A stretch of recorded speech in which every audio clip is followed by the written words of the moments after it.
Hi, Bret. Yes, come on in. Perfect. Oh, it's cold out. Oh my goodness. Yeah. Yeah, it was a lot warmer this morning. It was a lot warmer at Yeah. 11 a.m. and then 1 p.m. was just a complete different story. Yeah, it's so nuts. It just got dropped like 15 degrees. Yeah, super cold.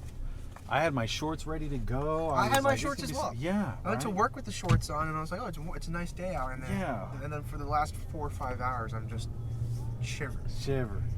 Oh, Well, hopefully you're done with work now. You're on your way. You can put some pants on. exactly. Exactly. Well, I have to go downtown because my sister's in visiting. So. Ah. Where's your sister visiting from? She from New York. Okay. She works there. Gotcha. So she knows the cold at least to a degree. She went to Boston College for her undergrads. Ah, okay. She probably has a pretty good heads up of what cold weather's all about. Right. Some knowledge, at least. At least. Are it's on summer break now? I think that's most colleges are. Most right? colleges are. I know all the schools that got out, like the Cal State schools got out, or the UC schools got out this past week. Ah, okay. Interesting. Are you in college yourself too? Or? Yeah, I go to Loyola Chicago. Oh, really? I live right by Loyola. Oh, so you're okay. Where in Rogers Park? What street? I'm actually in Edgewater, so I'm on. Oh, okay. You know where the Granville stop Yeah, is? I'm yeah. right there. I'm right by there. Oh, okay. Yeah. Okay. Yeah. But yeah, Rogers Park it's like the same thing, right? Yeah, Loyola is the same. Like Loyola is once you cross the street to go towards Granville, you're in Edgewater. It's like right on the edge of both. Exactly. Yeah. So that's exactly it. Yeah. What are you studying? I'm studying sport management. Sport management. Yeah. So it's like managing of the actual teams and Yeah. professionals. Yeah, I mean it's a little bit. I'm also gonna see if I can double major in marketing. So Okay. I can be a little bit more broad as well. Mm-hmm. So sport management I feel like it's a relatively big industry, but it's also at the same time its own little niche. Sure. So with at least getting some kind of marketing background, it can open up more jobs potentially. Definitely. After college. And I feel like they're kind of synergistic, right? If you're managing the team, you have to manage the team image. You have to manage what's being sold. Market their image and like help people. Yeah, it might give you some insight. With Right, help attract people. Sure. What makes them that kind of Exactly. It goes hand in hand, I feel like. Yeah. No, I think that's a great double major potentially. Do you have anyone that went or goes to Loyola? No. Yeah. I'm trying to think. I actually used to work for Loyola when I lived in Los Angeles. Okay. For a very 3-month contract or something. I did IT for one of the law firms that Loyola was with. Yeah. But no, I don't know anybody that goes there or anything like that. I know they're like a Catholic college, right? Yeah. Yeah. That's one thing I really loved because it was like when you work there, you get every Saints Day off, paid. Yeah. Which is awesome. There's a lot of saints in Catholicism. There's a lot of, good amount of holidays that. Yeah, it was great. I didn't expect that, I don't have school on Monday, but because of that, and they monitor it, I was like, okay. All right. I can't say no to a 3-day weekend, Right. Yeah. So, yeah. Where did you go to school? So I am actually a high school dropout. Wow. I never went to school. And then I taught myself IT. Okay. In, coding? So I'm actually a cloud infrastructure engineer. Oh, wow. Yeah, so I do server systems, not coding, but it's like creating. I explain it like cooking, right? So if you think of a kitchen, I build the stove. There's chefs, which are the developers that'll create the food and the product and everything there. Right. But I put the stove and all of the equipment and make it all exist. Right. Wow, that takes a lot. That sounds like it takes a lot of work. Yeah, to a degree. You'd be surprised how little work I do, but it does take a lot. I feel like some projects can just take days. Or Definitely. weeks. Oh, definitely. Yeah, definitely. Especially, and what I do, I work a lot with governments and government bodies. Okay. And that will make a 2 week long project take 6 months to a year. They just drag it out, so it ends up being great for job security. Okay. No, it sounds great for job security. Yeah. Wow, high school drop. That's good for you, man. Wow. Where did you attend high school? Oh God, California. Okay. Yeah. Where is it in? I grew up in Northern California, so the Bay Area wine country. If you're familiar with either of those. Oh wait, sorry. One more time. I blanked out. Sure. Oh, Bay Area wine country. Oh, we're in Bay Area. Oh, Napa. Yeah. Napa. So Sonoma County, which is the next wine country to Napa. They're right next to each other. Yeah. So that's where I grew up. Went to high school there. Got expelled my freshman year of high school, and then I went to a continuation school. Right.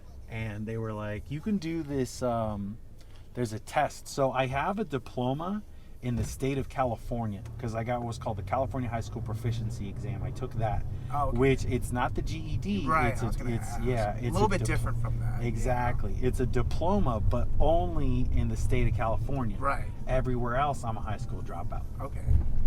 So I did that when I was 16, and I didn't even have a senior year in high school, and I just graduated, and then. Like after a little while bumming around, joined a cult for a little bit, moved to LA to be an actor. Okay. And then I was like, I'm obviously not a good actor, so this isn't working out. I have to learn how to like do something. So I started working like office jobs. Okay. But I built my own computer once. So I was like, oh, I think I can do this again. So I just made a resume that was like all BS. Right. And I got a job, and I was just like, oh, this works. So I tell people I'm an actor playing the part of an IT guy. Wow, you've done it all. Yeah, that's like a tip of the. Just a tip. That's just a tip. Yeah. I got a whole long mess up story. It's great. Yeah.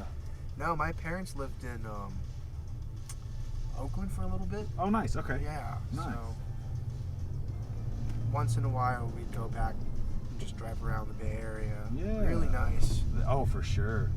Yeah. Very crowded though. Yes. Yeah. The Bay Area. Crowded, yeah. All of that. Tons of traffic. Tons of people. Of course, like my parents would always, every time in San Francisco, like we always go down that one road that's like the world's most narrow road or something. Oh, and it's like all like this the whole way. It's like a zigzag the whole way. Yeah. Totally. I can't imagine living in those houses. You're right, and there's people that do. And there's people that do, yeah. Yeah, there's people that do, and I've seen there's traffic just all over. It's like I think it's the end of Lombard, is that one, or it's right by there. But yeah, it is. It's just super connected, and there are people there, and like you have to like walk downstairs to get to your garage. Like imagine doing imagine getting back to like Costco. Yeah. Go through all that. Yeah. It just sounds like a hassle. Right. Yeah. That and I know the tolls for the bridges are cost a good amount. Sure, yeah, it's like $6, and that was the thing. Because if they're coming from Oakland, they have to pay the Bay Bridge. Right, the Bay Bridge. Right, and then to get into San Francisco, you have to pay a toll. Like San Francisco made a wall around itself. You have to pay to get into it. That was essentially what they did. Fair enough. If that's what's helping them make money, then. Right. Yeah, you would think the sky-high pricing for housing would be enough, but I guess they got to make money on the tolls too. Because it's crazy. I don't know if you've seen the housing prices in the Bay Area, but it's like there's nothing under $1 million, and the $1 million house is like a shack. Yeah. Yeah. Yeah. No, literally $1 million will get you a 300, 400 square foot studio. Yeah. Yeah. And that you have to share with somebody else. Right. It's like it's not like a shared bathroom. It's like it's like a dorm. The whole exactly. Yeah. So. Yeah. But yeah, no, I go to Loyola Rising Junior. Okay. Still have a little bit of a way to go. I'm halfway there. Nice. Okay. But, so what are some of your favorite teams? Oh, teams. My mom grew up in LA. Okay. And so I'm a Lakers fan and a Dodgers fan for nice. basketball and baseball, respectively. Might be fortunate or unfortunate for you to hear that. No, here's the thing. So I grew up in the North Bay, but I moved to LA for my 20s, and Los Angeles is home. This cell phone is a 323 Los Angeles number. You can't even get those anymore. I'll never give it up. I'm a diehard LA person. So you're saying Lakers, Dodgers, that's my people. That's hell yeah. That's what I like to hear. Right? And then I tell people I get shit on Loyola because they're all Bulls fans and Bears fans. And of course, out here. Fuck you. I'm like, oh, dude, no, what? No.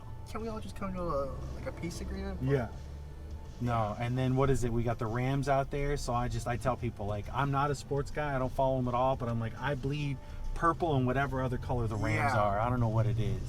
But that's, I bleed that color, but it's just because if they're an LA team, that's all.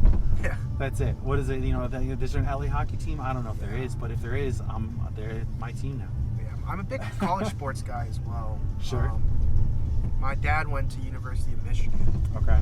So growing up, I'm a diehard Michigan fan. Diehard Michigan. Yeah. So the past 2 years for football have been pretty well because we've kind of kicked Ohio State's ass the past 2 years. So Nice.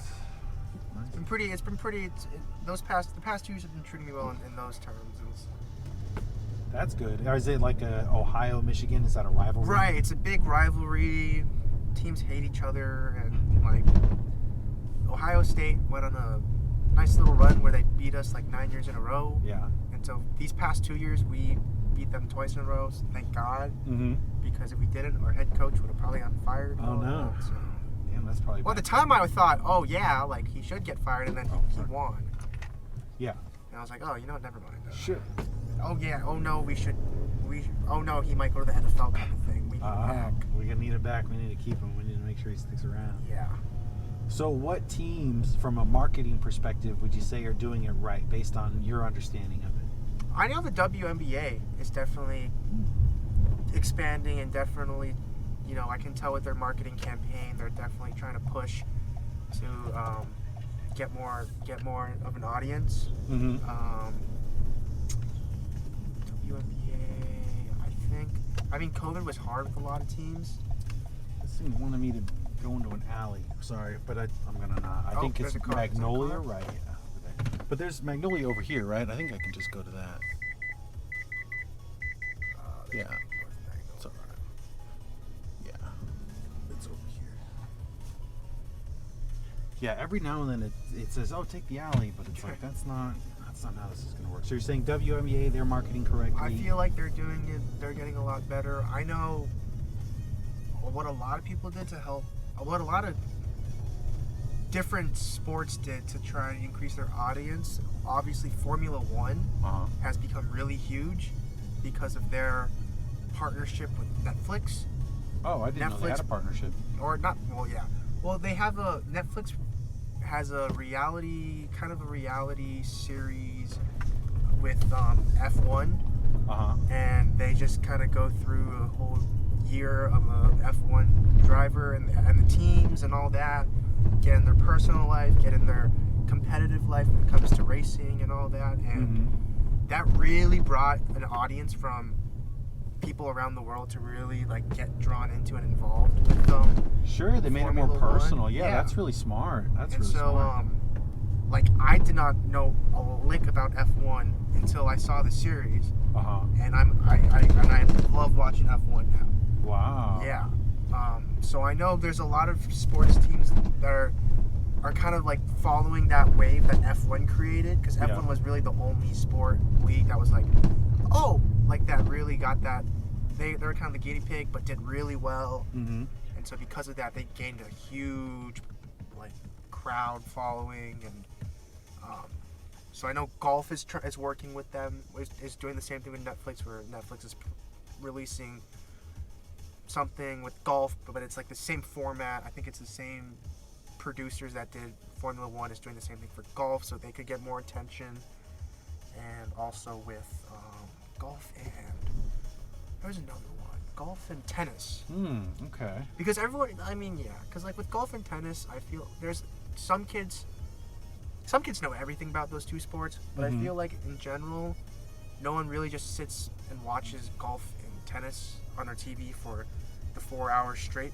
Sure. And if you do, it's totally fine, nothing wrong with it. But for me, I knew that with tennis and golf, like, I get, maybe if you're at the actual golf course or tennis arena, it's a lot more different.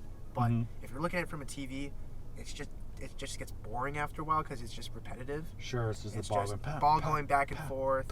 Right. golfers taking forever to line up their shot. Right. And like it can literally take someone like 2 minutes to hit a ball that will only be in the air for like 5 seconds, kind of thing. Oh, I guess I could see how you'd want something to be a little. So then when you watch like football or basketball, there's always something happening, and Yeah. Yeah. But I don't blame golf or tennis. You know, nothing wrong. I like to golf a little bit. I'm not good, but I like to go to the driving range, and I played tennis a little bit growing up. Sure, it can be fun. Fun game to go and whack a ball around. And I've also never golfed, but I'm sure it's great. I think you have, like, once you get to a certain age, it's just like, here's what you do. You play golf. Yeah. It's really fun. Honestly, this corner here is perfect. Is it? All right, Yeah. cool. Great, then we'll do that. We'll right here for you. Yeah, this will work out perfect. Great. Thank you. So what's your name again, sir? John. John. Brett. Brad, it was Thank great you chatting. so much. Yeah, great talking. Normally Uber drivers just kind of like, whenever I'm in an Uber ride, it's like, I'm just silent, he's silent, or she's silent. But Sure. This was It's a great time. Yeah, I had a great time chatting with you. So great time. I'm glad you did as well. All right. Learned a lot of new things. Wow. Have a great one. You too, thanks.